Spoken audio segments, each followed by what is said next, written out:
From the keyboard to the boardroom. This is the Business of Esports after show live stream, a show we do every single Wednesday night after the podcast. I am Paul Dawalibi. I'm joined today by my friend and co-host William Collis and Lindsay Poss. And for those of you who are new to the live stream, new to the after show live stream, what we do here is we cover the sort of less pressing gaming and esports topics and news of the week, the stuff that doesn't make it into the official podcast, the stuff that's on the cutting room floor, but still just as important. Undersell the live stream. You're like, I'm not it doesn't make the underselling. podcast. The truth is, there's lots of good stuff we don't get to talk about. There's too much. This is like a quarter pounder hamburger at McDonald's. There's too much flavor for just one beef patty. We needed two beef patties. We needed two. Sponsored by McDonald's. Number one rule of sales, William, right? Number one rule of sales, maybe number two rule of sales is, undersell and over deliver. Why can't we over deliver with the live stream?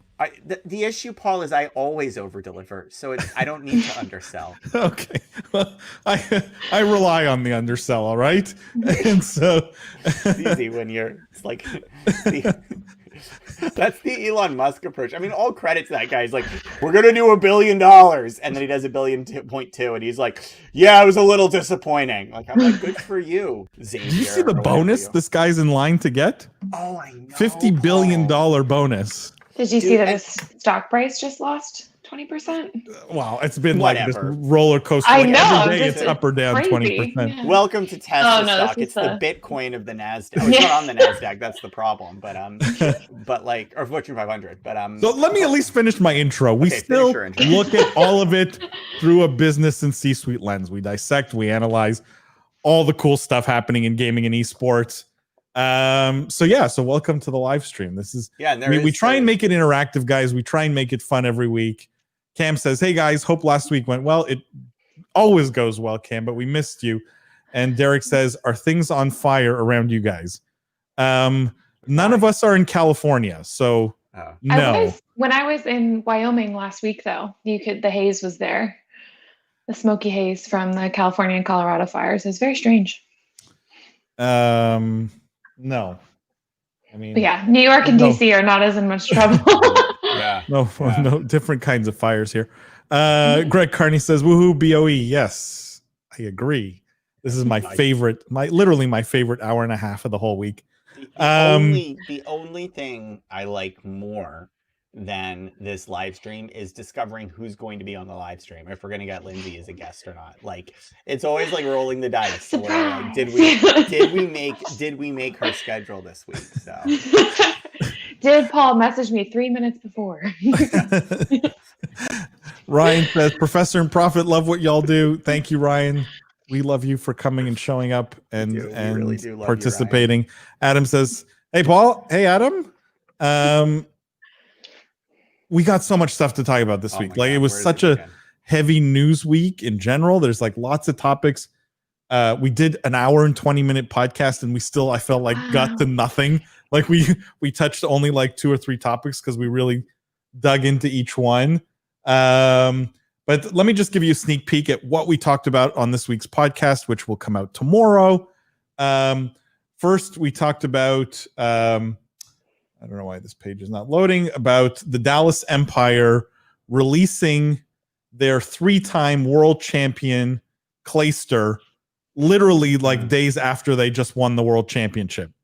So they basically took Tom Brady after winning his 3rd title and just said, see you later, and kicked them off the team basically. So really interesting discussion here around maybe what's going on behind the scenes at Call of Duty League. We then talked about F1 getting into mobile esports, which is really cool. I'm a big F1 fan. William pulled out all the shots on this one. I'm not even exaggerating. He literally had a supply and demand curve up, because now we're actually doing video over the podcast. Yeah, we haven't released any of it yet for the podcast. But he had supply and demand curves up. Yeah, there you go. He had the blackboard and the supply and demand curves It's really difficult though to move on it because like it doesn't like you can't like because the green screen flips everything. It's like really tough. Okay, but just move your finger in the opposite direction. Yeah, but you like think it doesn't work like that though, Paul. It's like difficult to do it. It's like difficult. Like trust me, it's a mental exercise. Okay, Like, I trust you. I trust you. This is why in video games reversing the controls is the power down. Like, yeah.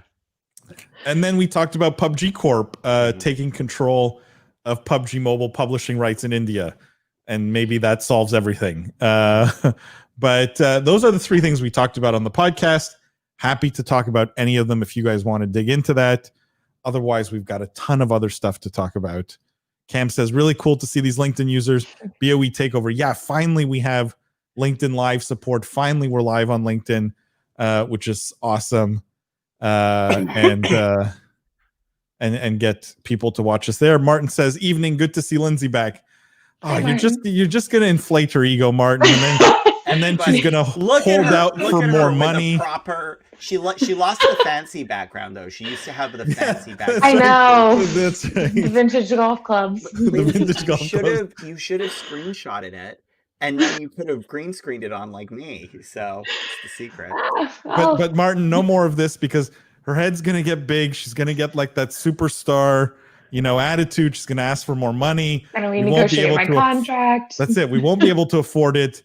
She'll go start her own show. We'll all be out of business. Like she already has. She's told us the title. It's gonna be called Everything is Possible. And like, it's not okay. It's not that clever. Kim Possible did it on Nickelodeon 10 years ago. Like, yeah. William, with the reference that only one person in this audience Everyone is going to get. Kim Possible. It was like a hit show. Okay, I thought you were referencing the Lego song, so we were already on. We were already on different frames there. Christopher said, "Weatherman is in the future of the professor." William, as a weatherman. Yeah, he's going to have to get the pointing down because otherwise, I mean, that's kind of the whole weatherman skill. I'm pretty sure. Pretty sure they teach you that in the weatherman school, though. Like, pretty sure I could pick that up with like 2 or 3 days worth of like. Ryan has a question to kick off the show before we jump into some topics here. Any idea where agriculture can fit in well with esports in general, such as food for teams and good nutrition? Look, I will say my number one. It's a great question.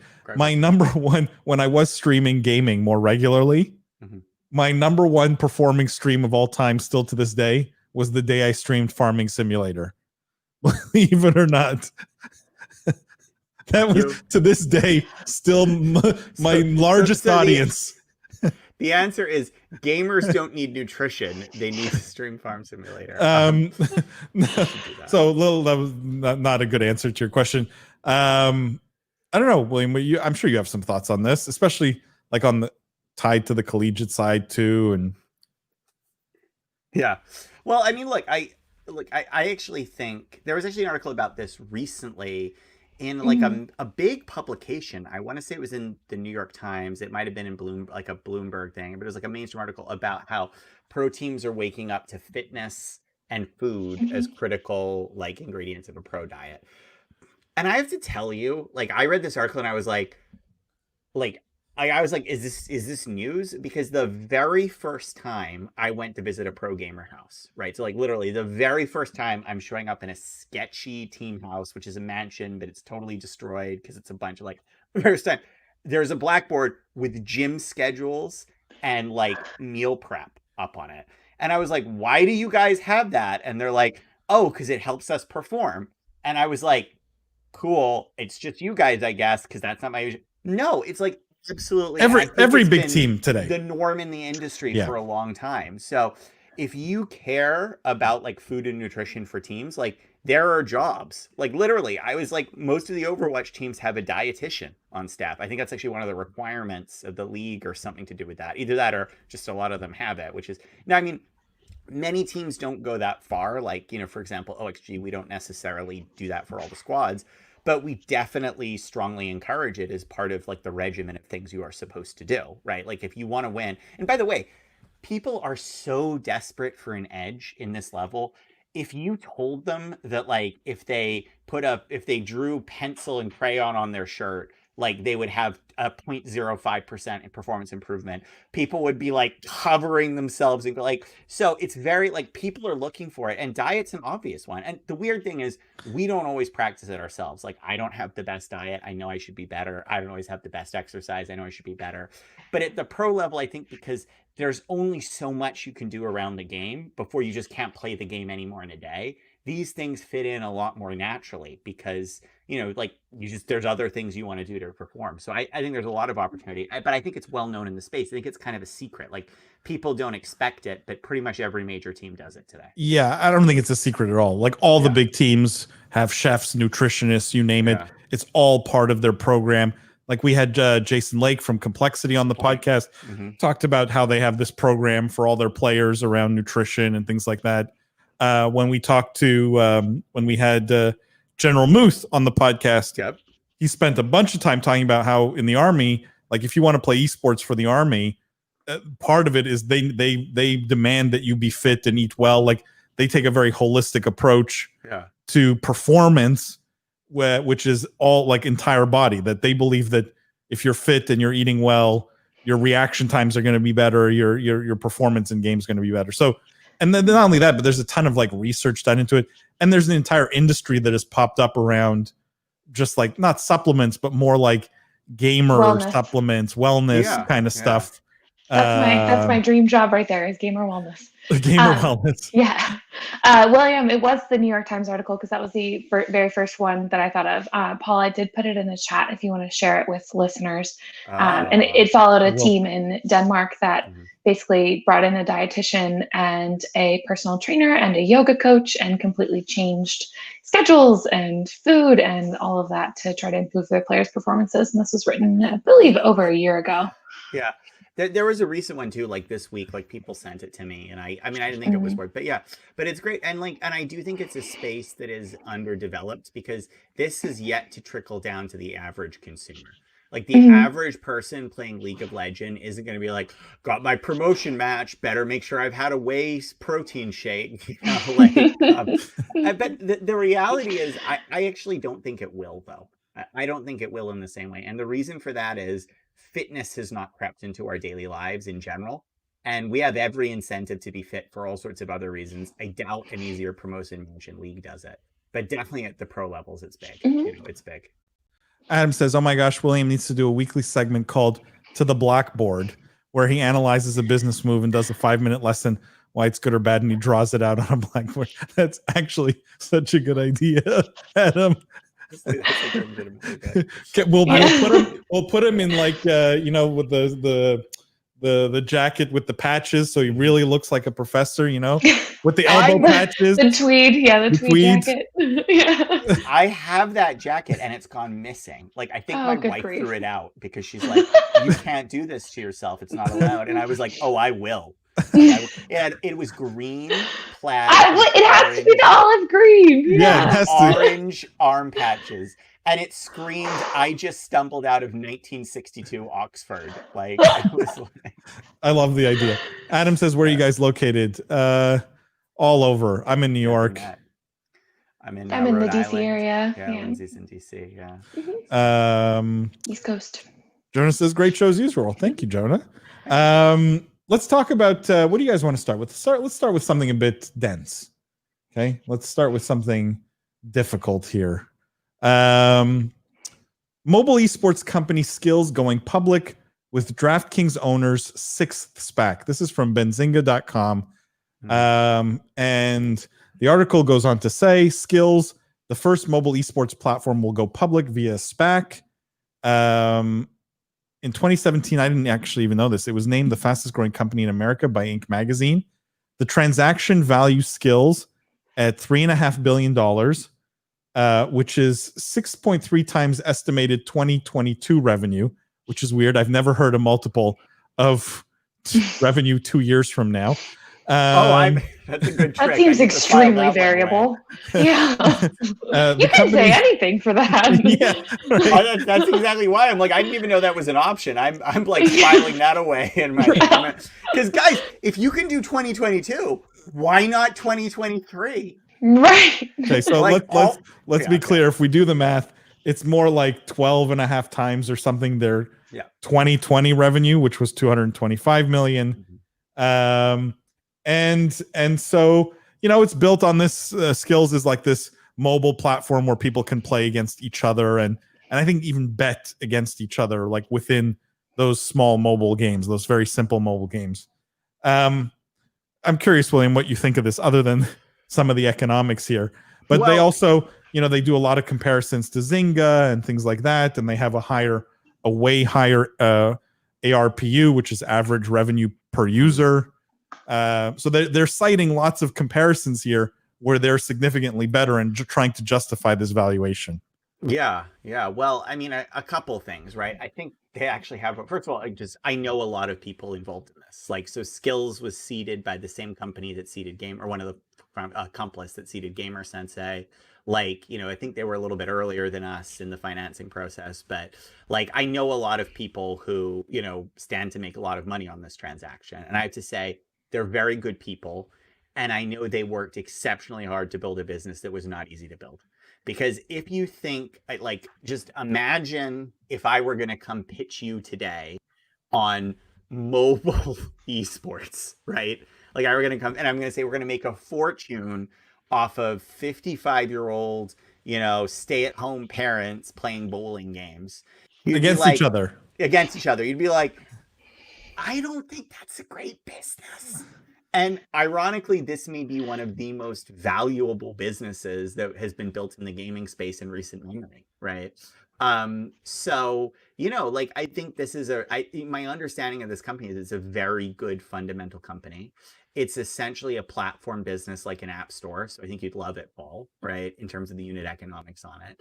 And the reality is, I know it was not easy to build, and I know it was a horrible grind to find its market niche, because like I said, there is a need for this because of the size and scope of mobile gaming, but quite how you get there or build it to something of this scale isn't obvious. And by the way, I don't think it's obvious to us right now how you would do it, and you can probably read about it and research it, right? Like, it's a very difficult space to have had traction. So I think it's a huge success for these guys. Lindsay, have you used Skillz at all? Have you no, tried I it? haven't. I think it's a partnership with DraftKings, or at least using the same company that DraftKings is under is interesting, though. It's the same people who used a SPAC to take DraftKings public are the engineers behind the SPAC that is going to take Skillz public. But it's not DraftKings. Like, DraftKings, the company, is not involved with the transaction at all.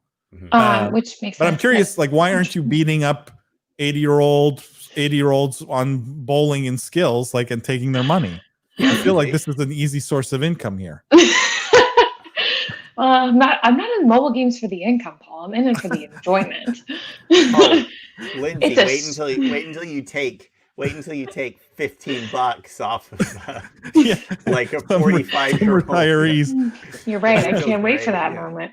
No, yeah, I don't know I just don't know if I fully understand where the betting in mobile games and gambling and that is really going. Yeah, this is different, right? Because it's peer-to-peer, right? And so you're betting only against the person you're playing. It's not like you're watching something and betting on it. Right. It's like playing pool with someone and putting some money on the game, right? But look at the numbers. Like, I mean, this is what I mean. This is a business. Yeah, that's what I was going to say, William. This is the standout for me. Like, look, I'm the biggest sort of skeptic on mobile long term of anybody, but I actually do know some of the investors in Skillz, and they're very smart people.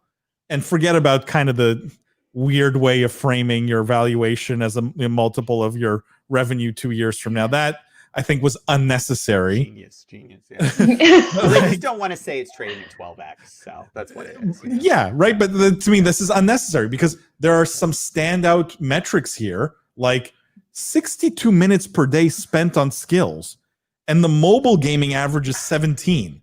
Like, this to me is crazy, because what I hate about mobile is this sort of this this snackable kind of experience where you go in and you get 10 minutes of a high and then you're done, right? It seems people are sticking with Skillz longer, way longer, right? 3-4 times longer, which is telling. People would do this more than TikTok, Facebook, and Snapchat.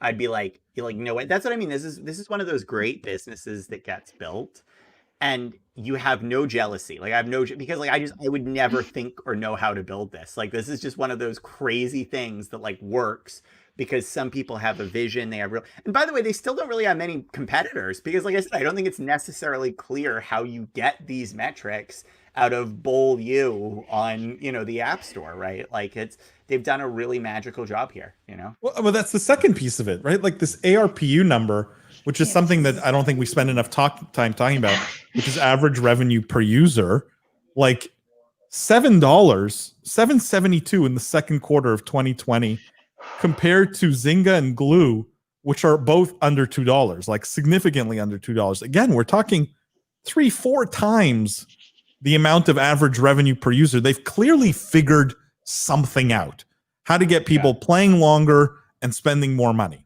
right? That even the greats in the mobile space, whose entire existence is to get people to spend more money on their slot machines, have not figured out to this extent. Yeah. Right? Like, I don't know. There's some really amazing numbers here. Now, the SPAC as a structure to do this, I'm curious what you think. We're seeing more and more of these SPACs. Special purpose acquisition companies. And basically it's a pool of money that sits there that essentially is floated publicly and then makes one big acquisition with all that cash. So that immediately the acquired target goes public. So they're a very nifty mechanism to take a company public quickly. And again, these guys who did it with DraftKings and are now doing it for the 6th time seem to have leveraged kind of some of the recent popularity around the SPAC. Christopher says exactly why we're paying attention in Las Vegas. Yes. Yeah. Look, Christopher, look, and I'm assuming you're from Vegas based on this comment. To me, mobile gaming belongs much more in the casino conversation than it does in the pure gaming conversation. Like it's much more, the metrics are much more similar to casino gaming, like the kinds of metrics you measure, the kinds of things that are important, the kinds of mechanisms you use to keep players playing. Like I just think mobile gaming should really be lumped in with casino gaming much more than the gaming industry broadly. But that's my 2 cents. I don't know, William, any other thoughts on this before we move on? I mean, other than, it just goes back to like, I want to think more about mobile because I always feel like the mobile space surprises me. I feel like in esports, I'll be like, oh, I hadn't thought of that, but when I think about it, it makes sense. Mobile, I'm constantly like, oh, that works. That's like, that's the thing you can do. Like, I don't know. Like, okay, so for example, real example, semi-pivot. So can I pivot off of this to an interim story? Sure. So you know how we covered the A16Z article that we were talking about on the live stream?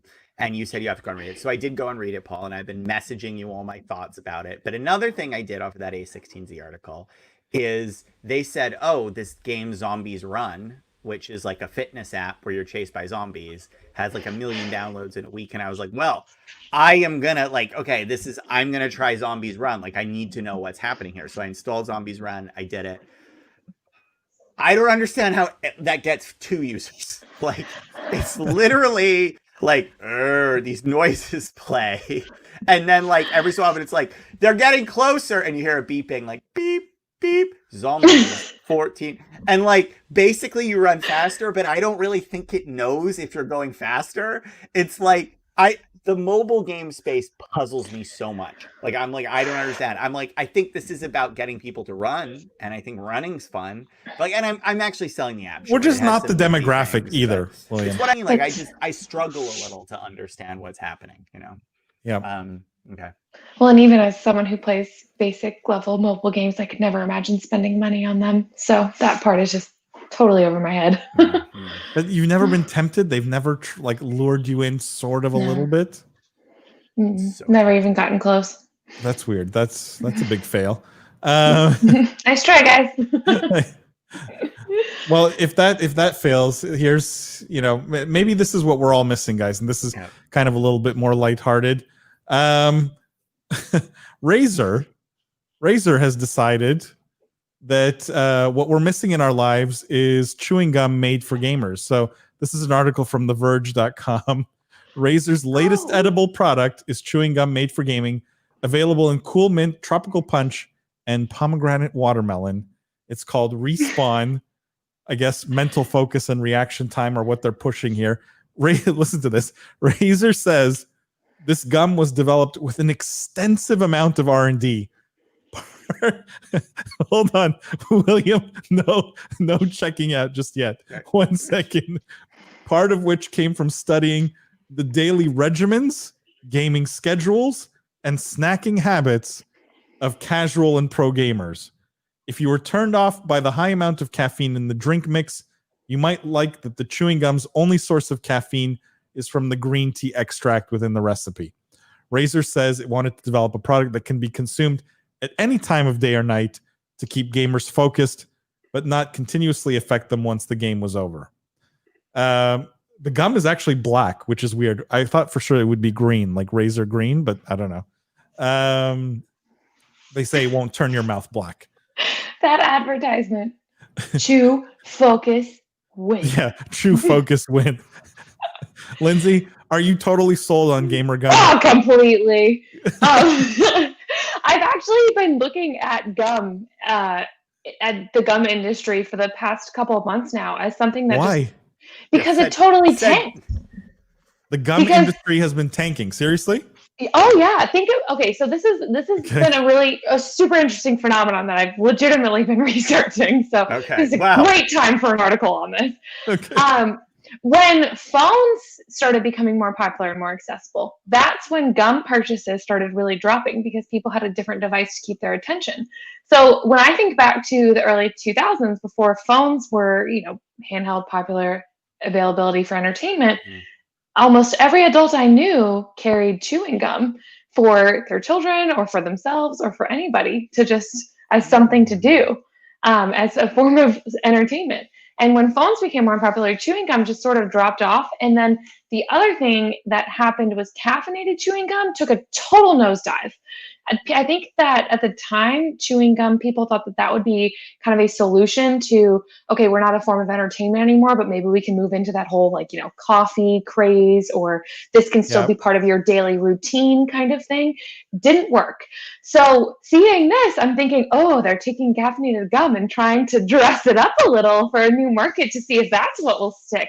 But yeah, chewing gum, it's actually a really interesting industry. So there's some irony here that the thing that killed chewing gum might also be the thing that brings it back. Right. Yes. Okay.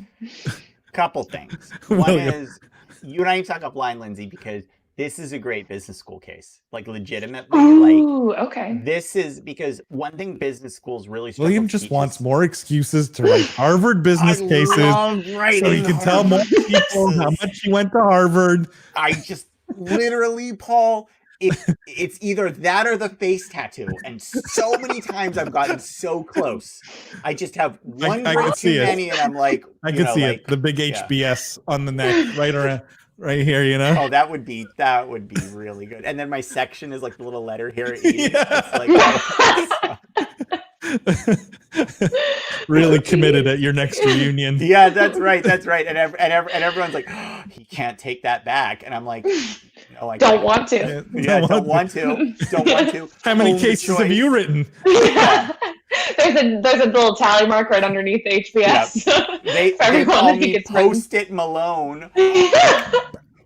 All right. But, this is now no. But legitimately, it's a great case. It's really interesting. But in actuality, I love this product. Can I tell you why I love this product? Really? Ooh, okay. I would love to hear it. And this is like not sometimes I take the other side because I want to have fun. And well, now I got to figure out how to take the other side. Think this is a great product for a couple of reasons. One is there is a ton of research, and you can look this up. It's well known that chewing things while you play increases your mental acuity level. Like, there's a lot of studies that show if you chew something while you do a test, you score higher on the test.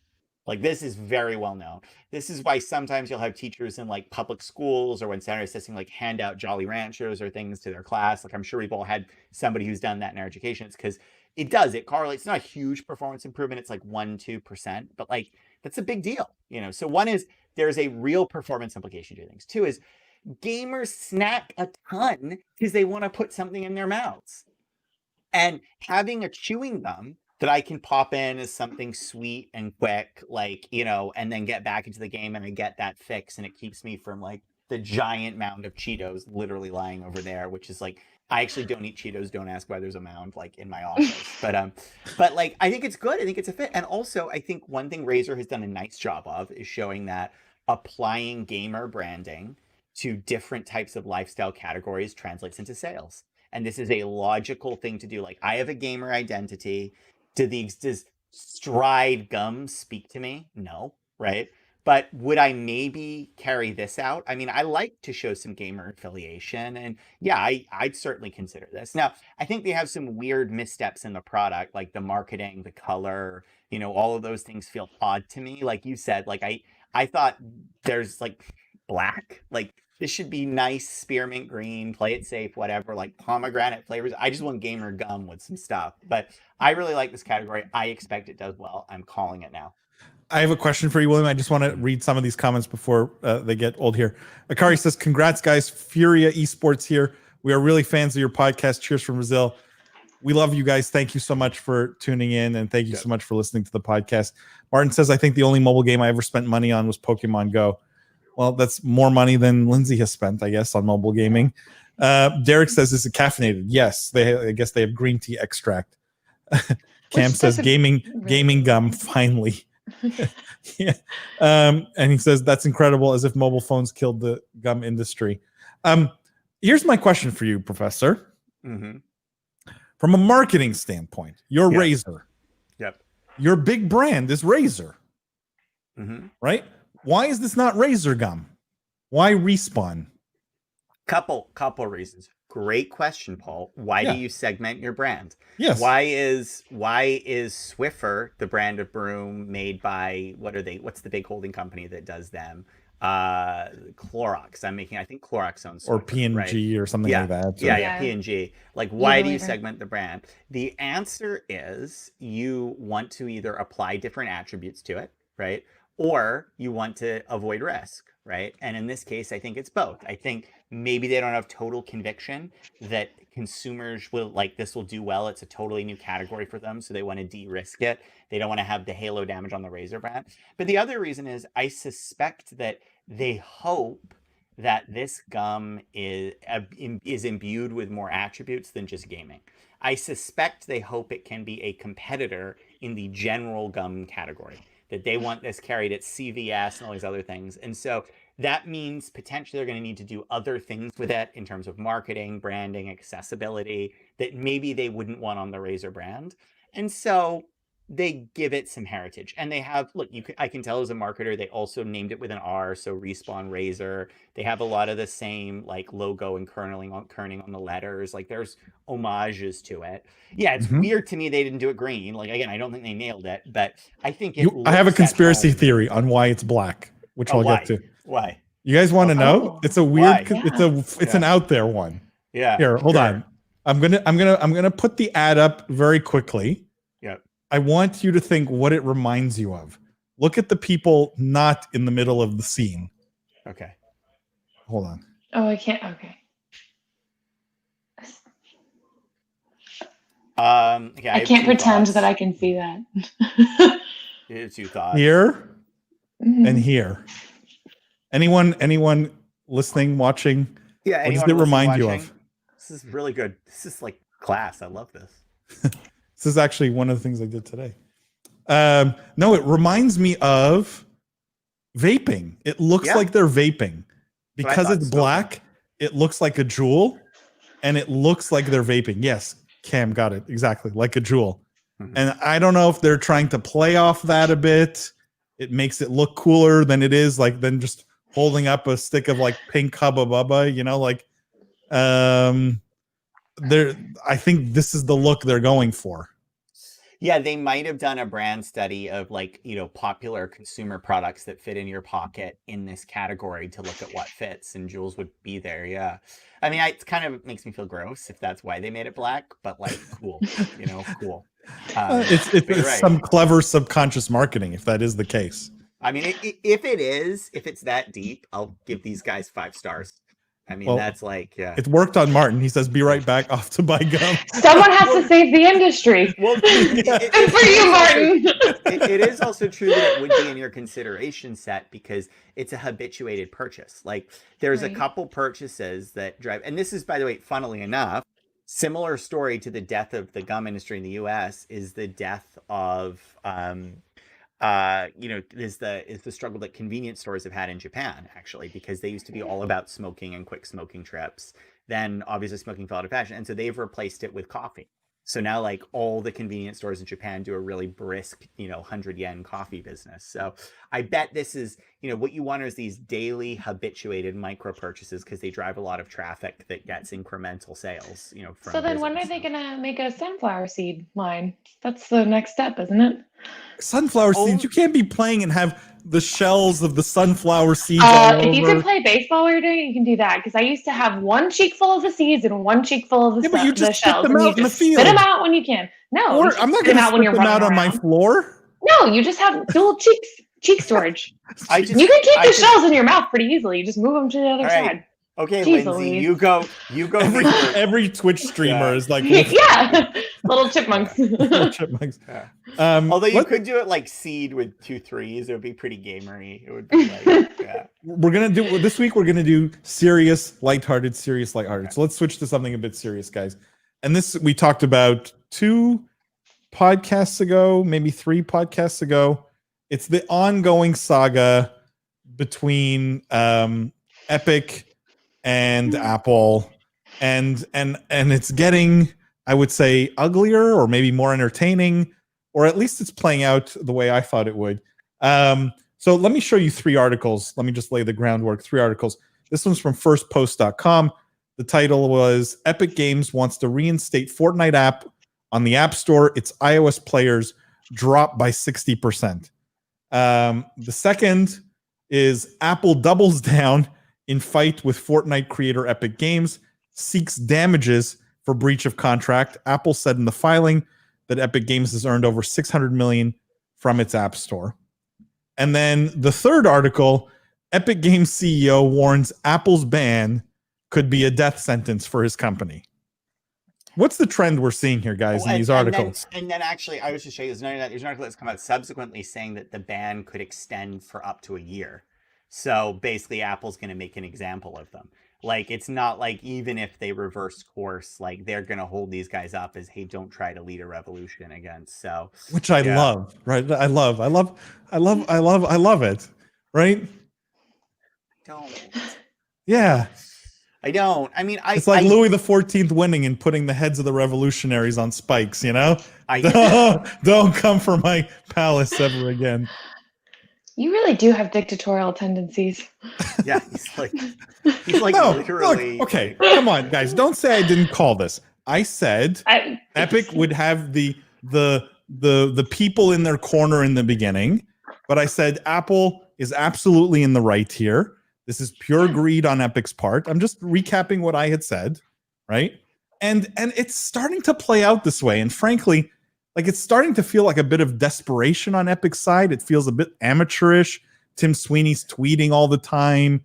The reality is he played the bully to get more money out of Apple, and Apple hit back, right? They didn't just roll over, which is pretty entertaining, right? They didn't let themselves get bullied. Now they're countersuing. They're making it very public how well Epic has done on this deal, and Epic, and I'm really curious if you guys think differently. Epic is looking like kind of the greedy company that they were in trying to start this in the first place, and now they're whining when it's kind of clear that they're losing out on this one. They're losing revenue dollars every single day. I think public opinion's turning. I don't know. Correct me if I'm wrong. Tell me you see it differently, William. You know what, Paul? I see. I want Lindsay to go first because I actually have some interesting thoughts on this, but I need a background for this, so you got to give me 10 seconds so I can pump this up because this is important. This is important here. No, I don't see this differently. I didn't see it differently from the beginning. Epic knew what kind of fight that they were going to get into. They knew that Apple's longevity in withstanding these kinds of fights is significantly greater than theirs. I thought the fact that they filed for a restraining order was very funny. They were awarded a partial restraining order. Yes, Epic was awarded a partial restraining order against Apple. I'm not going to pretend to know the details of what that entailed because honestly, as soon as I read it, I just closed the article and lost interest because that's such a. But Lindsay, like when you start the fight, move.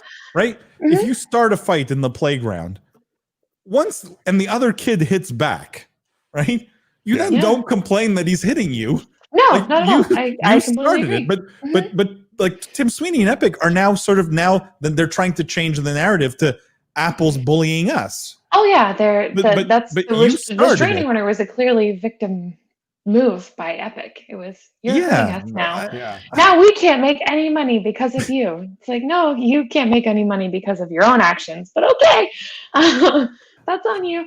I know what Epic was going for, but it certainly was not what I thought was a smart move, even from the beginning. So, William, do you just have blackboards ready now? Mm-hmm. I just have a blackboard background that I load up.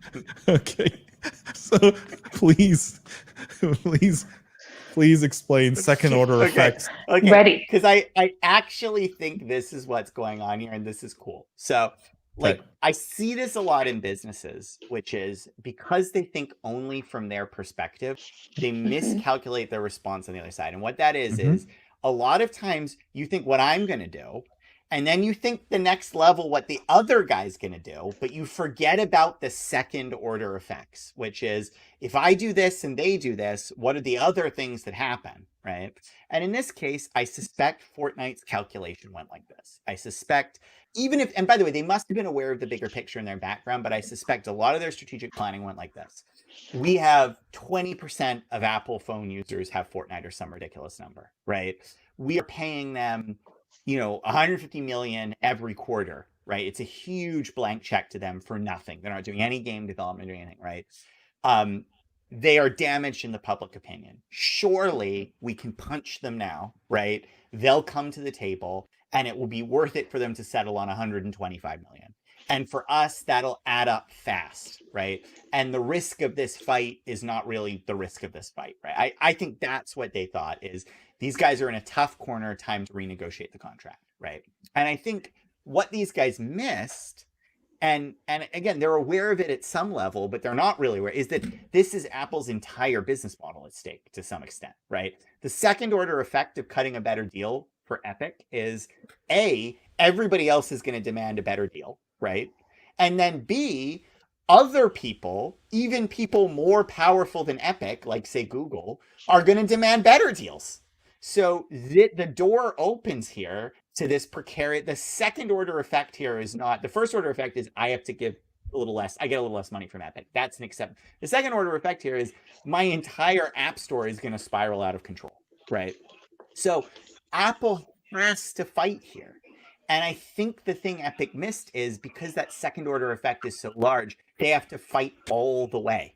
And that's what you're seeing right now. Not like a we'll forgive you or that, but this whole like you have a year-long ban. Like they are gonna bury them here because they cannot afford to lose. And this is where I do think, I hate to say it for Epic, I think they're gonna lose this one. I was totally on their side in the beginning, Paul. I actually think they're in the right. I do. I think Apple will win this. And you know why?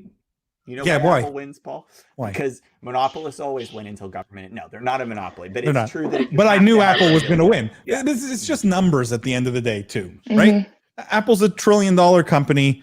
Epic, at their best day, is a $17 billion company. Right. Okay. Yeah. We're talking orders of magnitude difference, and so this was not a fight between equals. This is a fight between David and Goliath. The problem is David, in this case, didn't have, some kind of, universal, didn't have the slingshot, right? Did not. It was just pure greed driving it.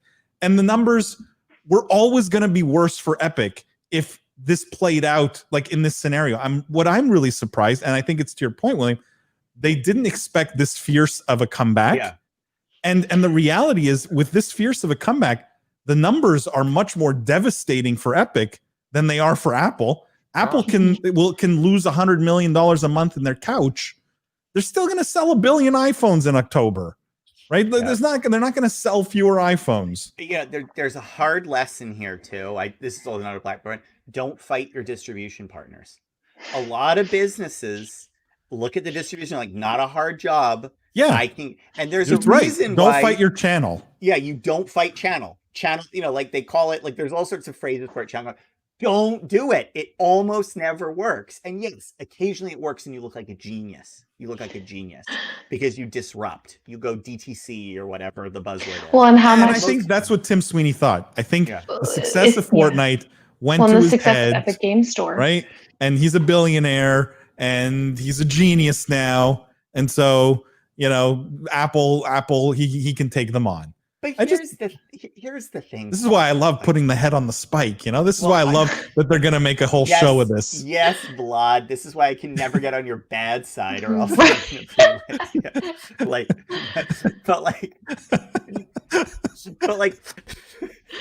the thing that I would say is like, to Epic's credit, like, and this is why I love Epic as a publisher. Like, good for them.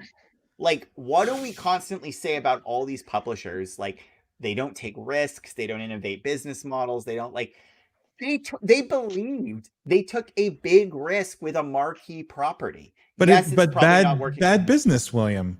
They didn't take into account second order effects, to your point. And to me, they ignored, and I will never forget, like, one of the most basic business lessons my dad has ever taught me is, you don't start a fight you don't know you can win. If you don't know you can win the fight, you don't start it. You go into a fight only if you absolutely know you can win it. And they went into this, there was way too much uncertainty around winning this. They had a strategy maybe, but this was never a sure thing on Epic's part. And that to me is just bad business. Well, here's the thing. This is what I mean about, I think their boardroom, they got so caught, because they definitely were aware of how, at some level, how hard Epic would fight. But I bet at a certain point, they were so embroiled in how they would negotiate, what their terms would be, what they would seek to get when Apple reaches the table. And they're saying to themselves, that's reasonable, right? You'd sign that deal, right? It's not that much from them. It makes a difference to us. We'll do this other thing. We'll be willing to give them an exclusive platform content or something. It'll all, because they're only looking at the direct business relationship to companies, right? And again, I really think that's what they missed. And I mean, they were aware of it to some point, right? They knew that there was popular opinion against it. They'd maybe lead us out. But I think they missed that entrenchment value here. And also, I mean, yeah, anyway. Greg says Epic wanted to fight their bully, but is losing. Yeah, I agree. Cam says the profit. Yes. Yeah, I agree also. Martin says we can always count on Paul for the radical taste. It's not radical. Radical, despotic. What's the difference? Okay. Tomato. Paul, because you're a vindictive person. It's not vindictive. Okay. If I didn't start the fight and someone came at me, you're going to make an example of them.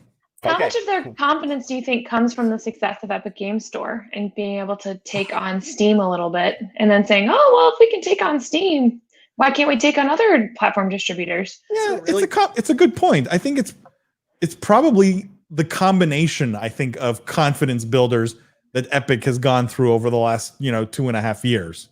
It's Epic Game Store, where you're absolutely, it's totally a good point, Lindsay, like where they also call it disintermediated another channel, and maybe felt they could do the same here. I think they ignored the difference in size, though, and scale. Yeah, you can't be a crusader when you're crusading against someone who has an army 100 times the size of yours. Yeah, and I kind of believe that the good guys win in these cases, and I think, look, I'm not saying good or bad. I just think one was driven by very much just greed. Restraining order protected Epic's developer account. Yes. Right, I forgot about the whole Unreal Engine component of this. Yeah. Why didn't Epic look to the others who tried making a similar argument and lost? That's a good question. Do you guys have thoughts on that? Who else has tried to Who else has tried to take on the 30% thing? Do we know? Has anyone else kind of challenged the 30% cut? I don't know if anyone has challenged it legally. Maybe Greg, you know. Apple's also ending access to Epic users sign in with Apple. Yeah, this is what I mean. It's really like it's vicious right now. They came after them, and the response is Epic brought knives to a gunfight. Yeah, exactly. It's just not even. That's gotta be a great meeting to be in. Like, all right, guys, we're gonna punch back. Let's make the list. Like, yeah. So Paul, but here's the serious question I have is, okay, I think Epic is in a little bit of a tight spot here. How tight it is, I don't know, but I definitely think it's not playing out like they thought it would, right? Yep. Your Epic, how do you fix this? It's such a tough question, right? Because there's the reality of being the manager on the ground who led you into this battle, right? Mm-hmm. And then there's the analyst who's on the sidelines who can say just about anything, right? Like looking at it from the outside, you could say, look, apologize, hope you make good, retreat, save your head from being on a spike, and try and move on with your life, right? But the reality is you've led your whole company down this path, right? You've taken them all to war. You've told them all you're going to win. This is your crusade, right? Like at this point, I think it's too late. He's got to go. Like Epic has to go full force. And if they're going to lose, they're going to lose spectacularly. But I don't see a path of retreat that if I'm Tim Sweeney isn't personally embarrassing. Okay, right? But you don't think so there's good business advice and there's like, this is personally embarrassing to just retreat now. You don't think Tim Sweeney, and I agree it's personally embarrassing. You don't think Tim Sweeney could call up Tim Cook, right? Yep. And say, Tim, right? Like, I'm just kidding. Yeah. Like, we gotta talk. Like we miscalculated here. What's it gonna take? Because the thing I think Apple would like more than winning painfully is winning quickly, decisively, and aggressively, right? And I think if I were Tim Cook, I would say, thank you so much for having that call. Here's your answer. You're paying our what is it, the lawsuit that they have for theft or whatever. You're paying those fees to us. You're paying the theft fees, right? You're issuing a public statement saying you were wrong, you misunderestimated the value of the App Store, and we're going to have an exclusive stream of Fortnite content to our devices. Do that, you're on in 24 hours. So this is what I mean. So, and Martin brings this up. Let me address this. Martin says, what happened to ignore sunk cost, Paul? Surely they don't see this through just because they start. Martin, that's what I'm saying. There's good business advice, which is, you're probably losing, right? So ignore all the sunk costs, put your tail between your legs and retreat, right? And try and find a deal that makes this all go away.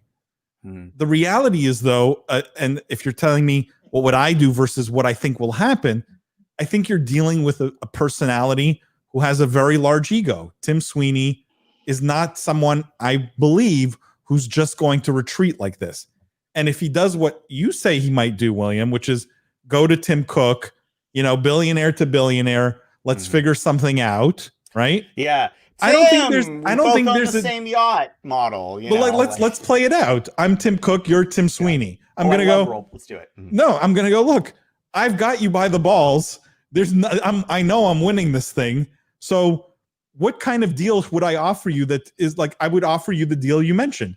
Yeah, but publicly apologize. You get the same sort of deal you had before and you go away. Yeah, but then I'm going to say two things to you. Let's role play this out. Okay, yeah. So other Timmy C, yeah. Right? Like, check this out. Okay, right? Yeah, I screwed up. We shouldn't have done that. We got, look, it's our strategy. We're trying to maximize profitability in the titles. Obviously, this 30% rake is strong for us. We thought there was some room to move here. We played badly, and we recognize we played dirty ball, right? By, attacking you with the ads and everything. Look, I can also tell you this, though. Well, I know you have hounds at your gate in terms of policy and in terms of other businesses watching the outcome of this. Yep. I can make this good for you, because if you give me an outcome that I can live with to turn back the clock, I can become a supporter in your corner to help in those other fights. That might hold some weight. Or I might say, yeah, you're a nothing burger though. Like we sell, to $10 billion a month of apps on the App Store, and you're, 300 million of it. So who cares? Like, you know what I mean? Like he could play that. Yeah, I think the answer is here. It's hidden in Greg's comment here, which is, if I'm Tim Sweeney at this point, I don't know if you can retreat. What I think you do is you play this out and you save the nuclear card for when maybe you're going to need it. So you keep playing it out the way you're playing it. You hope Apple comes to the table to settle, right? Maybe you work towards that. But if they don't, and you're going to lose this thing, you go nuclear. And going nuclear is, let me try and get every developer on the planet to join me in this crusade. Let me make Apple really the villain of every single developer. I don't know if he can do that, but if he can play that nuclear card, maybe he's got something in the end game. But I don't think he can play that now either. It's too strong of a hand to play now. He hasn't seen the rest of the process through. So you're saying lead the rebellion, which is but that's sort of what they're already trying to do. But yeah. And it hasn't really worked, right? Yeah, people haven't been jumping on. Oh. Well, I did my app. I was pushing it really hard. My squawk box, where you just press a button and a duck squawks. I was really upset that they got 30% out of every duck call. So being a revolutionary is a tough business, is the lesson here. Yeah. Right. Much easier to be a tyrannical leader, right, Paul? I agree. If you're gonna side with someone. So guys, final thoughts on this. How does this play out finally? I think it's just going to be a kind of a long, dragged out fight because, like you're saying, Paul, I don't think Epic is going to back down anytime soon. And I don't think Apple really needs to spend much time or effort on hurting Epic because it takes them seconds to make decisions that affect Epic much more greatly. So I think that they draw it out. September 28th is when Unreal Engine, the ruling on that starts, to see if that can be part of the App Store still. If there's any ruling on that changes, they have a shot at bringing in other app developers into some sort of class action suit. Although I'm assuming this 2019 one hasn't been particularly successful because I haven't seen anything about them changing the 30% fee. Yep. But yeah, it's going to be a long legal battle. I'm going to finish this with the bully analogy. I think what you do is this, right? When you pick a fight and the other guy turns out to be bigger and stronger and you have to go back to school the next day, you get somebody else to fight for you. You go up a grade, right?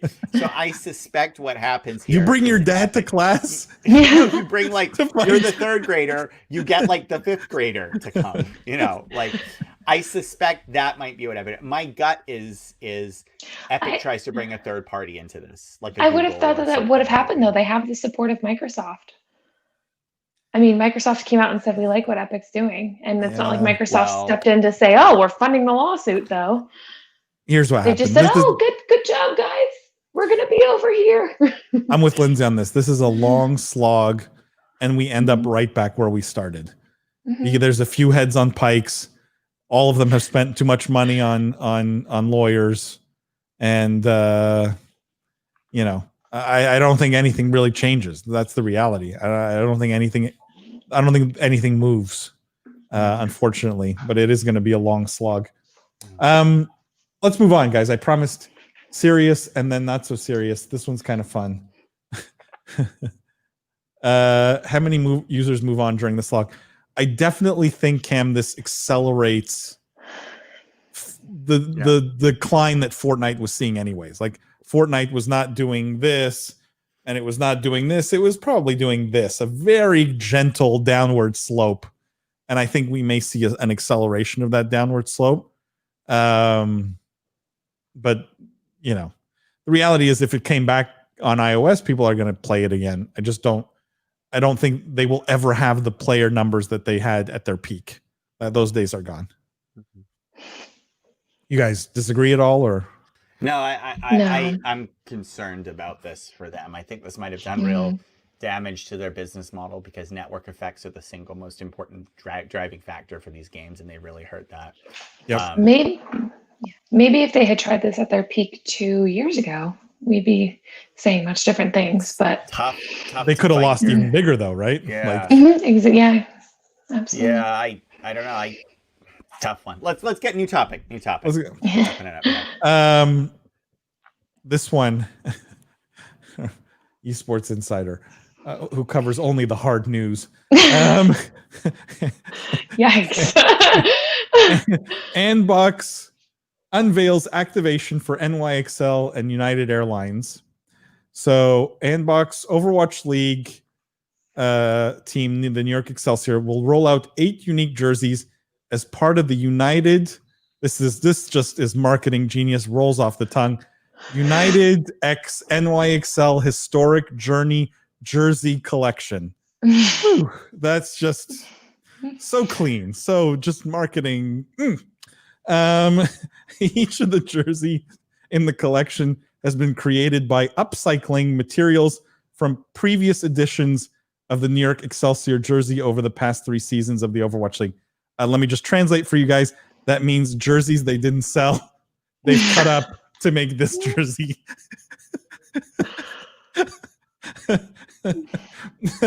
The head of partnerships at Anbox said, alongside our partner, United Airlines, we're thrilled to provide our fans the greatest in the world with the United X NYXL Historic Journey Jersey Collection. Did he say that out loud, do you think? Or was this more of an email situation? Our first ever bespoke upcycled team jerseys. Okay. So, thoughts on this tremendous marketing Where's the blackboard, William? I mean, Lindsay, are you going to buy a United X NYXL Historic Journey Jersey Collection upcycled jersey? Okay, as someone who shops exclusively at stores that have the smallest ecological footprint I can possibly find and looks at every single piece of fabric that's in her clothing, still a no. Okay. You don't like the upcycling? Is it just you don't like United Airlines? Like, I don't know. I'm trying to figure out where does United come in all of this? William, please explain to the crowd. I don't want to I don't want to be critical here because there is. I mean, I think you've already pointed out some. I just read the article. I didn't know. I haven't criticized anything yet. I mean, the word bespoke on it. It's just like there's. It's just like, are these going to be distributed at farmers markets? Like it's no Jean-Pierre, right, William? Oh, Jean-Pierre. Should we bring back Jean-Pierre? The people who don't know about Jean-Pierre is coming back. Jean-Pierre is coming. Yeah. A little inside joke you'll find out tomorrow on the podcast. Greatest brand of all time, Jean-Pierre. Anyway, no, I mean, look, here's what I like about this. Ready? There's some things I like here. Yeah. I like that airlines are hurting right now, and I think they're a smart customer to go after for a sponsorship. Right? I think probably what? Why are you giving me that face?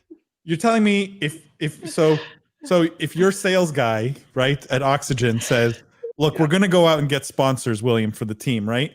Yeah. And I'm thinking we're going to start with the companies who are on the verge of bankruptcy, who don't even have money to pay their employees, because I really think this is the low-hanging fruit for sponsorship dollars.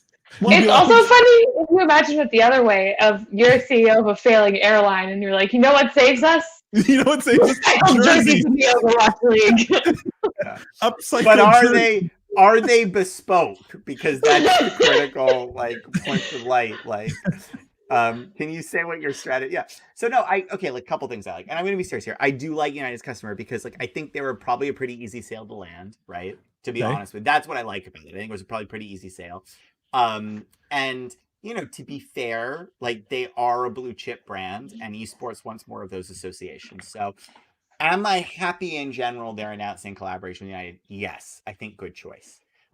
I wish it was Southwest. I wish it was something a little bit more in the younger, hipper category, but in principle, I like it, right? Do I also like this idea of trying something different with jerseys in principle. Yes, jerseys are done to death. Everybody has their, like, I like the fact that they're trying something with a different approach here. And while upcycling and bespoke might not be my choices for how to do it, I admire these guys for not just saying United X NYXL Historic Journey Jersey Collection, and it's the United Airline logo, the Excel logo, and they tried something different also, to their credit. And lastly, to their credit, and I think to their significant credit here as well, I'm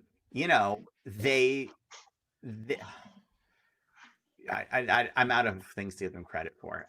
Those are the two good reasons. I mean, look, it's a rough sale. I don't see gamers wearing these. I don't. Yeah, go ahead. But some of the thinking in it, I like. I think this could have maybe ended up in a different place, and who knows? I mean, maybe. Cam says NYXL hasn't even won a championship. Cam, you're not getting it. You're not getting it. It's bespoke. It's bespoke. They're made from jerseys they didn't sell. If they didn't win it, won a championship, there'd be no bespoke upcycled jerseys to sell. Yeah. Greg says the prophet has spoken. Yes, I just read the article, guys. I don't have many thoughts on this. Cam says Overwatch League stays winning. What the hell is going on in these meetings? I really don't know. That's question of the day, because I really don't know what the hell is going on in these companies. When did United become kind of the brand affinity you want with your Overwatch League team? Like, I don't get that. Maybe they have data somewhere that says Overwatch League fans are twice as likely to travel or something. They must have data that supports such a partnership. It's just like there's a million more obvious ones in terms of a jersey sponsor for upcycled, bespoke, historic journey jersey collection. Literally anything, like any other sort of cool gaming related company might have been better, or even fashion brand might have been better. Yeah, like William was saying, I do think this is a cool idea in a different setting. I think like a lot of people are really into retro jerseys, throwback things, all that kind of stuff. I think recycling your old material and turning it into something interesting is great. I don't think this works in a league where you don't have an established home team type of fan base thing happening for you. It doesn't make any sense.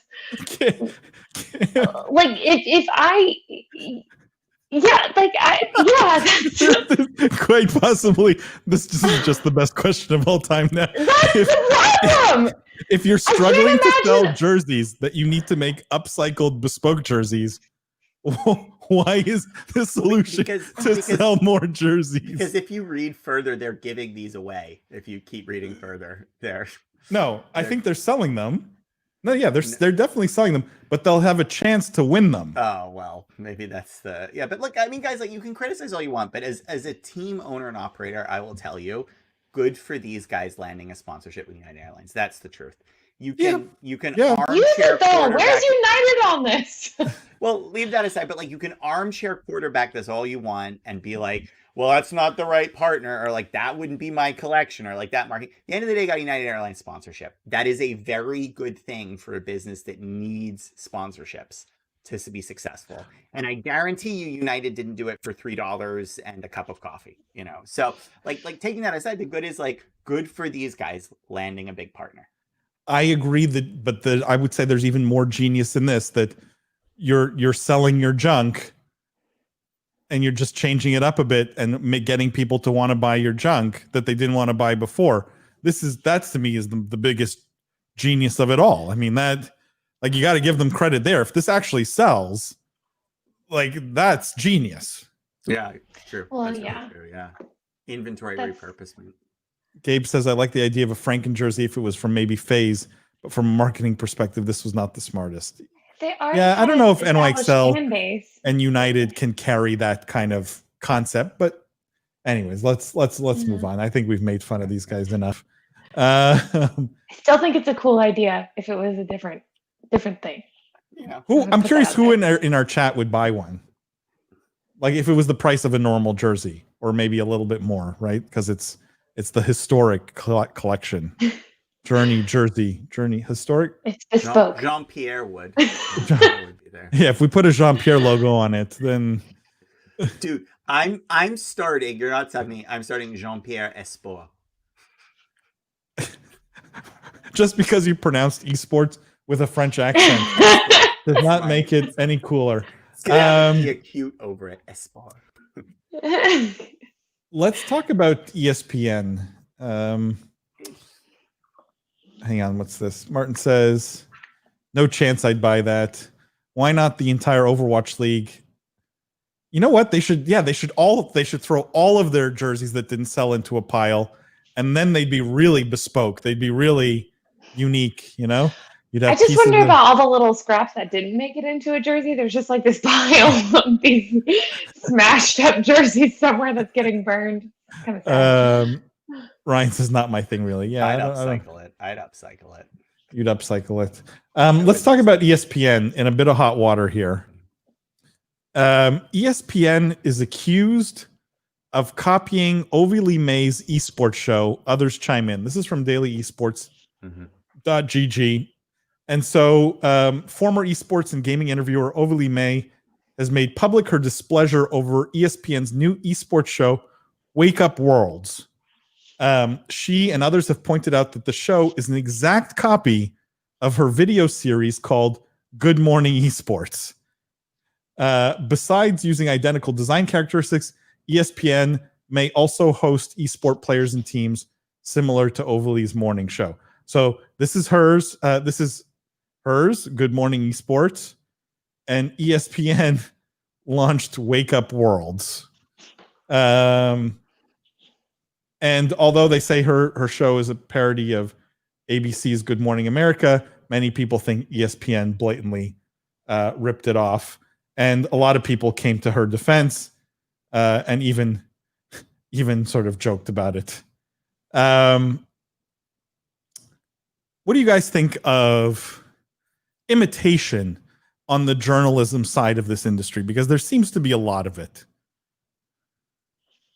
This happens all the time in the content creator world. I mean, This is the problem with having smaller content creators. I mean, if every Kardashian every week is getting accused of ripping off some smaller designer somewhere else because their brand's a lot bigger. Happens same thing with YouTube creators and shows. I mean, it's unfortunate. So you think she has she can't, there's not much she can do here. Like you feel like this is just.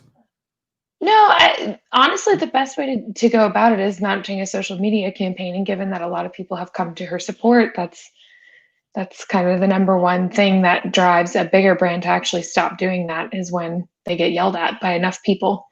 But I mean, this is so common. We see it all the time. So I'm not surprised that it's made its way into esports, I guess, is the biggest takeaway for me. William, would you say that it's good for her, maybe? Is this good for Ovi in this context, and maybe she shouldn't be so fussed about it? Because the fact that ESPN did something similar draws attention to her show, first of all. Mm-hmm. It's tough because, you know, on the one hand, look, we're content creators with this podcast, right, Paul? Right? Yeah. And we get bothered every time we see somebody doing a podcast that's even like it admits us, like, well, we were sort of doing that, and then, you know, like. I have a real sympathy when you work hard on something, and I think she probably did. It looks, you know, I haven't watched it extensively, but it looks professionally produced. It definitely started as a joke, but it took on a life of its own. You know, it looks like there's some effort into it. You know, like it's tough. It's tough, and I really feel for her. I do feel for her. It sucks. I definitely hope that this is good for her, that it's gotten people to Google it and see what she was doing. And to be honest, I think she's done a pretty good job. So the outcome of this might be ESPN helps her find a whole bunch of new fans, which I hope is what would happen. I also think the market is big enough for more than one morning show on esports. You know, I think there's a lot of things that this plays out. Really? But, yeah. You think you think it needs a Good Morning Esports and a Wake Up Worlds Esports? I don't know. there's that much room for morning shows, but well, we're gonna launch our morning show, right? I was gonna, Like, yeah. What's the competitor to Good Morning America? It's the Today Show or something, right? Today, yeah. Yeah. Oh, that's ours. Today now. That's the Onion Today one. now. Yeah. Today now. I love the Onion. Wow. No, you mistake, William. Sometimes, I love competition, like I really do, because I have the same reaction sort of Tim Cook has, right? I have that Tim Cook kind of, someone wants to come at me, okay, I'm going to bury them, right? And no, but that's the truth, right? And I don't mind competing. And the reality is that I think what's unfortunate here is if her product isn't sufficiently differentiated, like no amount of changing the title will save her anyways, right? Yeah. Like if it's the same, if ESPN's doing the same kind of content she's doing, then they can call it whatever they want. ESPN will probably still win. Right. And so the threat is not the title. It's not the threat is your content differentiated in any way? What I've always believed with us at Business of Esports is you can't copy us, right? Like you can go do a slasher or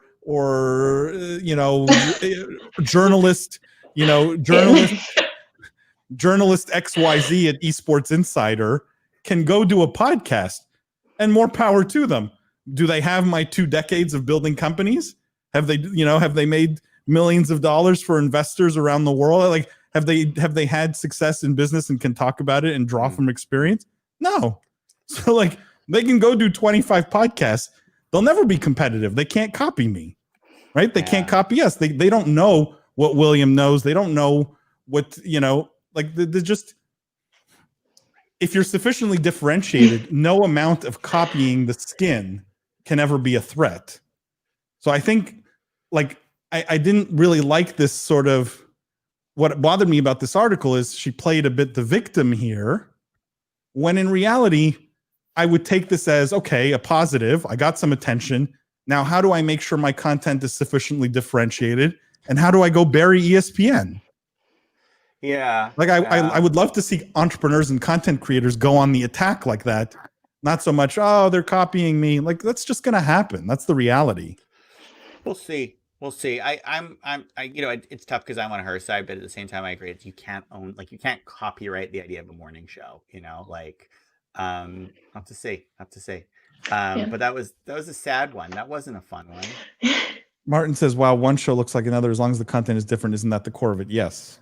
Yeah, exactly what Lindsay said. Shame on ESPN. Yeah, I think why it's kind of seen as egregious in this situation is because again, it's not a fight between equals. It's not like overly it never is. And like, well, no, sometimes it is. Sometimes it's not like when it comes to content creation, though. There's stories of smaller content creators getting ripped off. Oh, for sure. But my point is sometimes they could be of equal size and importance. Here, it's literally giant corporation against small individual, right? Like, so that I think is what makes this seem unfair. And no one likes getting ripped off, right? No one likes seeing their hard work just getting blatantly copied. So it's not that I'm not sympathetic. It's just, I'd love to see the sort of how she goes on the attack and really creates far better content than ESPN ever could. Because I think there's the capacity to do that. Gabe says it's not the first time and not the last time someone steals a logo. Everyone steals little bits and pieces from each other. The biggest issue is making it slightly unique to yourself. Yeah. Innovative response rather than attempt to cancel. Noted. I know what you mean, Cam. He's saying like cancel culture is usually like, oh, they're over. Everybody stop paying attention to ESPN rather than saying, oh, ESPN, get ready for what I'm about to do. Yeah, I like the fight back. That's the fun part of business, right? It's competition. You're always going to have competition. If you think you're going to build companies in whatever area, but especially in esports, and just be on your own in your own lane, like that's just not going to happen. The reality is you have to embrace competition. Okay, we want something more lighthearted, William. Is that what I'm hearing? I want a lighthearted one, Paul. I want a light like a feather. You want to talk about love? Should we talk about love? I love. Are you going to bring up a dating show? We are. So this is from observer.com. This is Ooh, I'm already excited. Love and Warcraft explores the intimacy of online gaming. Do I have to summarize this? Yes, you sure do. No. Paul, you don't get to introduce the article and be like, do I have to? Also, this looks like size 7 font on my screen, so I depend on your summaries. Basically, okay, let me just read this here. Evie is a California college student in a multiplayer online group battling its way through the levels of World of Warcraft, balancing an English lit major, freelance writing, and her WoW addiction. Evie's too busy for a relationship. She has a platonic long-distance squeeze in Ryan, but he lives in his parents' basement and has no car. Evie's sexually enterprising roommate, Kitty, urges her to date, but Evie poo-poos the notion. When the handsome and sweet Raul hires Evie to help him reconcile with a girlfriend, romance blooms. Raul has zero interest in video games, but falls for this adorable latter-day Cyrano. There you go. You want a French word. Oh my God, Paul, you stole my heart. Cyrano de Bergerac. Cyrano de Bergerac. Yeah, wow. Evie's attracted, but sex is off the table. We don't know if our hero is neurotic, a survivor of abuse, or simply asexual. So this is actually a play which you can go and sign up for online to watch the live stream. You have to pay for it, but it's centered around her World of Warcraft addiction and how she's helping this other guy romance women by writing love letters for him. Why are we seeing the intersection of love and World of Warcraft, William? Can you please explain this to me?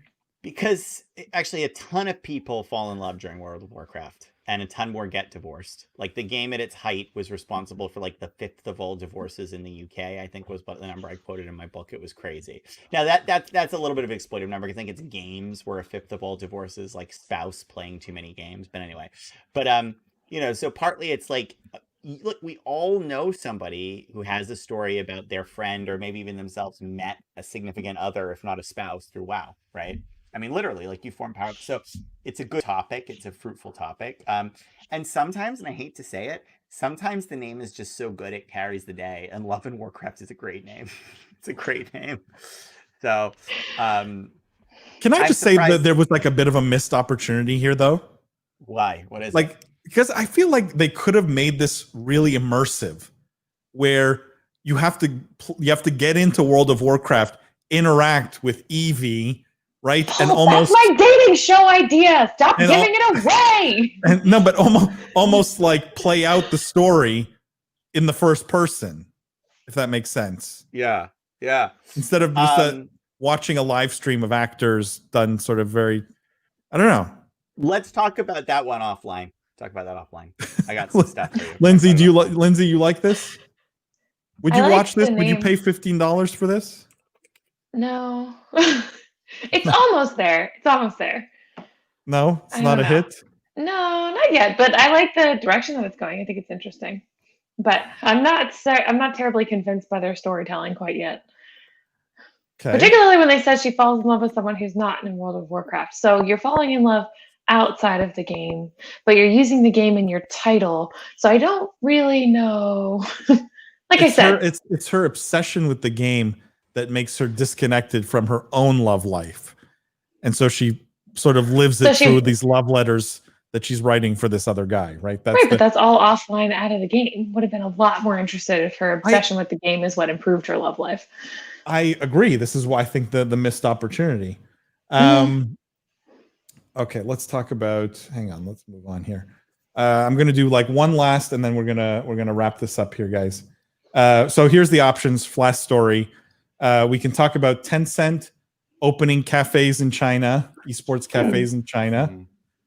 We can talk about Bloomberg and the Washington Post betting big on gaming, so increasing the size of their staff there on gaming. Which I called, by the way, that their gaming stuff would work. Netflix CEO talking about ads and gaming. And I think the only one we didn't do was David Beckham's esports org wants to raise $20 million on the London stock market. And Diabotical unveiling their esports plans. Any preferences, guys? Whoever whoever sort of picks one first, we're going to do that one. Unless there's just... Let's let the chat choose. Chat, which one do you want to do? That's what I'm saying. Oh, yeah. I kind of want them to choose. So Diabolical, David Beckham and his esports org. Netflix CEO talking about ads in gaming. Bloomberg and the Washington Post betting big on gaming. Or Tencent opening esports themed cafes in China. Okay, I want to do the Tencent one. If nobody's going to jump in, I want to do Tencent. You want to do Tencent? Yeah, Tencent. Let's do Tencent. Oh, yeah. Let's do Tencent. Tencent for our bonus one. This was from essentiallysports.com. And we had touched on it, William, if you remember. That's why I want to do it. It was a live stream, I think, where we were talking about all the partnerships they had signed, right? Like for all these random products. And it seems that some of these are coming to fruition. So Chinese tech giant was in the news recently for reasons that weren't favorable to them. This was about PUBG Mobile. But according to Twitter user Daniel Ahmed, Tencent planned to open around 1,500 esports-themed cafes in collaboration with Canadian brand Tim Hortons. So Tim Hortons opened its first coffee shop in China last year. They plan to open 1,500, and they invested an undisclosed amount of money in the company this May. That's crazy. That part I didn't know. Yeah. But they're invested in Tim Hortons. So they're going to have customized spaces, fast Wi-Fi, gaming chairs, fast charging ports, food and drink, in-store events, etc., all at your local Tim Hortons. and for those who maybe don't know, Tim Hortons is so quintessentially Canadian. Okay, like this is quite possibly the most Canadian brand you can possibly find. It's so rooted in Canadian culture. It's I don't know. What do you guys think? I don't even know where to start with this. Oddly enough, now that I know what's going on, I think it's actually a better idea. You know what I mean? Because a couple things. I think Tencent probably always wanted to do this in China, right? This cafe play, right? Yep. I think Tim Hortons is a brand that probably actually you can rework a little. Like it's a stayed brand with a business model, suppliers. Like it's a blue chip you can stack and move, right, relatively easily, I would imagine. And it's I'm trying to think of it in a sense of like sensible, but like it'll probably have some cachet in China. It's a Western sounding name, right, which often tends to do well there. You know, it has right, like, you know, it has roots abroad that can be spoken to, which always counts, you know, right? Like, and, you know, I think like at the end of the day, like I said, Tim Hortons doesn't have a super successful international scaling strategy right now. This is a good play for them. Like, I like that this gets them into China. I like that this solves a solution. Why are you not just not Starbucks, right? Like, I like that this finds an identity for them. You know, it's making more sense to me. The pieces aren't all there yet, but I'm starting to see the puzzle. So I would say I like it. Lindsay, why not Starbucks? If they didn't jump on this opportunity, then they're foolish. I can't speak to if they maybe approached Starbucks and just didn't get a partnership with them, but good for Tim Hortons, because I think this is a great move for them in getting into Asia. Yeah. I mean, Tim Hortons historically has failed everywhere outside of Canada, right? They tried to expand. And Buffalo, New York, which is basically Canada. Right? Yeah. Right. And there were some in Manhattan even. Like they tried, and it always failed because there's something about, again, Tim Hortons that is so quintessentially Canadian that doesn't resonate with the rest of the world, it seems. Like, unless you grow up in and around Tim Hortons, none of it maybe makes sense, even though it's just donuts and coffee. Like, there's nothing groundbreaking here, right? They're very good too. but like, William, you know, we've been somewhat, at least I have, I won't say we, I've been somewhat harsh on these like massive rollouts of cafes especially in the US, right? Like that Yes. whole Vindex thing, spending hundreds of millions of dollars, like never made any sense to me. Why does this make more sense to you? 1,500 cafes in China. Well, Is it the because I'm market? opposite. I think there is a need for a third space for gamers to be rethought. I think Starbucks serves a 30+ working demographic, but it doesn't speak to 16-year-olds, right? It doesn't speak to.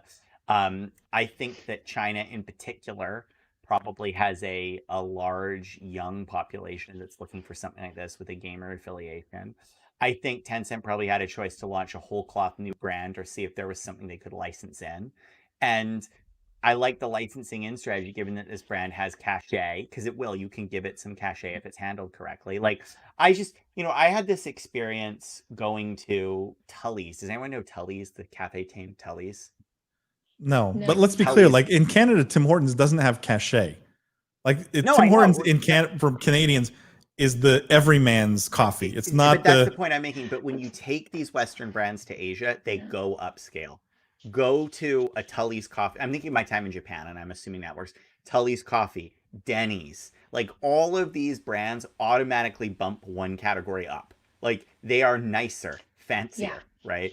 I'm They're not even saying they sometimes suddenly expensive, which is Louis weird. Vuitton, right? But like they go up market. I mean, they're no Jean-Pierre. There's no one is Jean-Pierre. Not even Jean-Pierre. One thought, guys, is like I'm curious. The whole thing is just hilarious to me on so many levels. Just again because I know Tim Hortons so well. Could it be that if you look at Canada today, right, and you look at the populations, for example, of Toronto and Vancouver, where you have massive populations of Chinese immigrants? That's a good point, right? Too. Huge population. Do you think some of that could have been driving this? Yes, that's a great point too. That maybe they visited family, they've heard about where they get coffee, maybe they've even lived there for a time, and it has. Yeah, again, look, brands like basic daily consumer brands become a lot fancier when they move market, when they move geographies. It's just a trend I've noticed. It's the same going from America to Asia, and it's the same from Asia coming to America. Like what would be a basic convenience brand in Japan is like moves. Like for example, what's the ramen chain? There's like a ramen chain in Japan. I'm blanking on the name now. That's all over New York, and it's like a mid to upper scale ramen chain. And in Japan, it's just like, I think it's like Teppen or something. And in Japan, it's just like the ramen place you can go to. So it's what happens. Like there's a cachet that's imbued when you move across borders. Cam said, my homies at Timmy's Woo. Greg says 10 space cent. And Ben says, hey, Ben, buying Tim Hortons stock. That's not a bad idea. Because I actually think the cafes work better in Asia than they do in North America because mobile's more prevalent.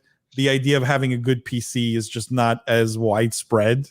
And so I think they're more likely to get play there. Plus, they're way cheaper to put up there, right? You're talking about pennies on the dollar versus building these things out in the US.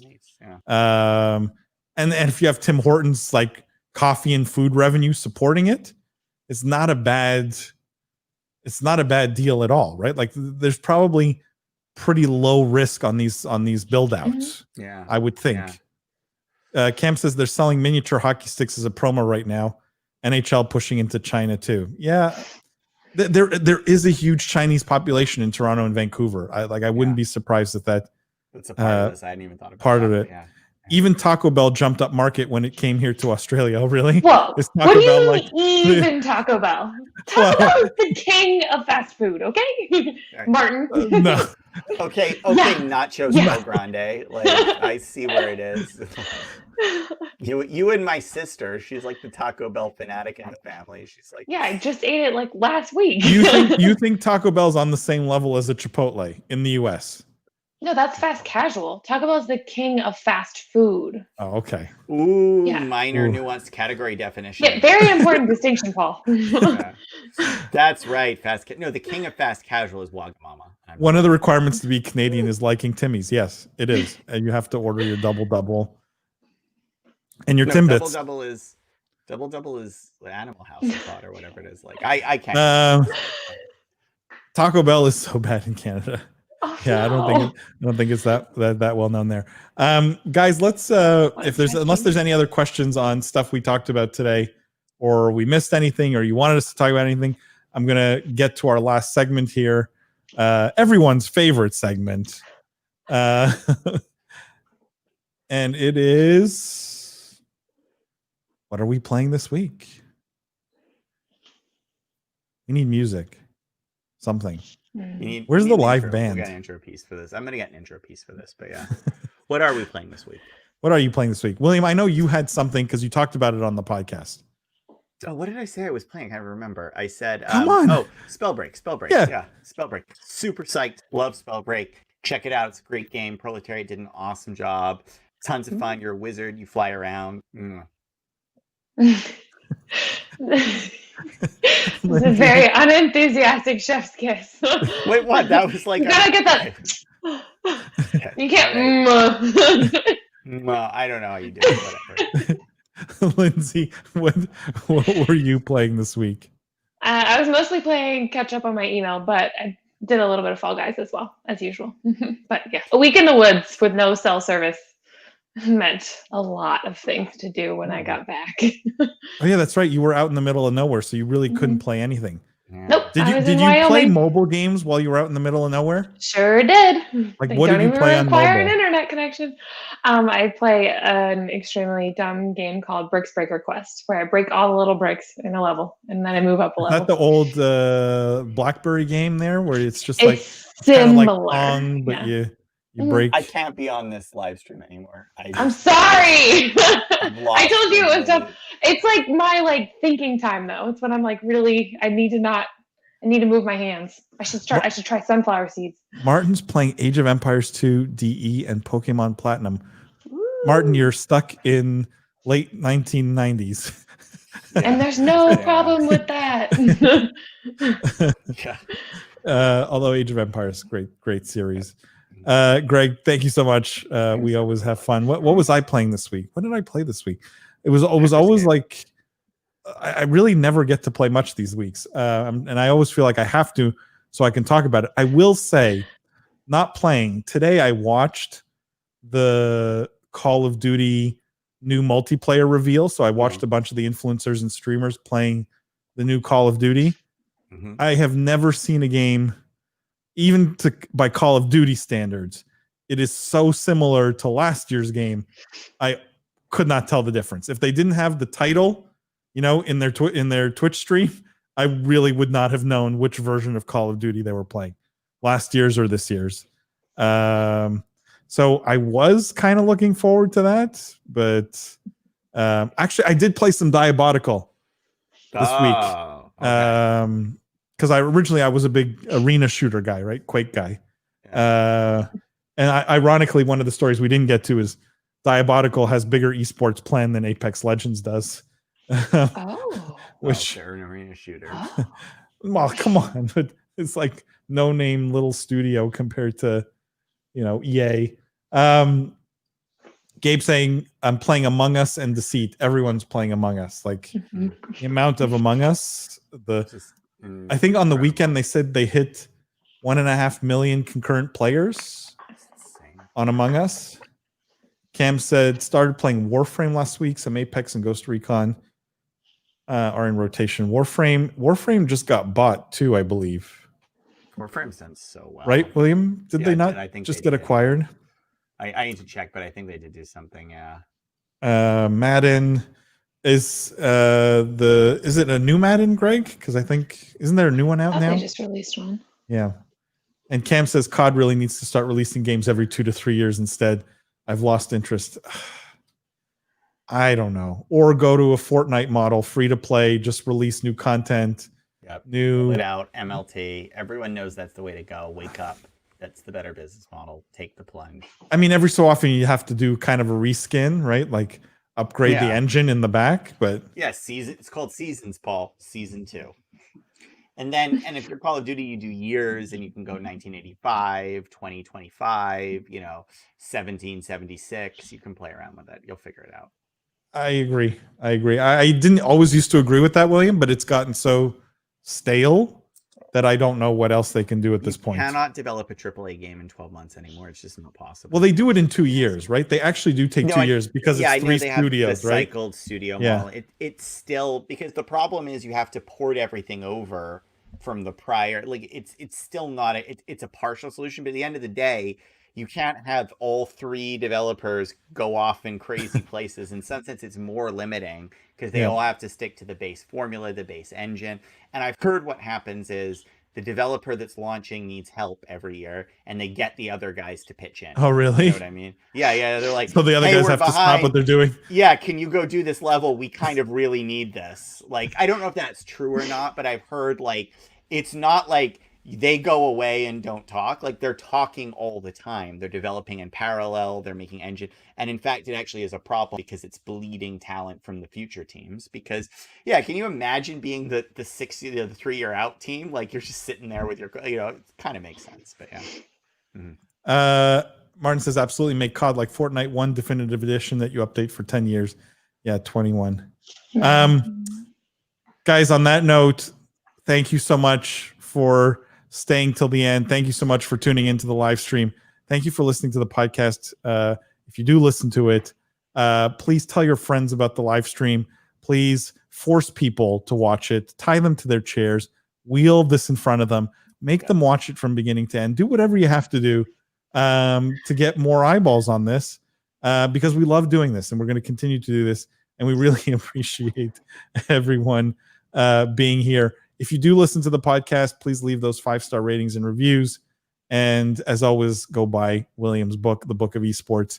You've now seen, like, we've referenced it, I would say at least, I'm not talking about shilling it, referencing it in the context of analysis of news.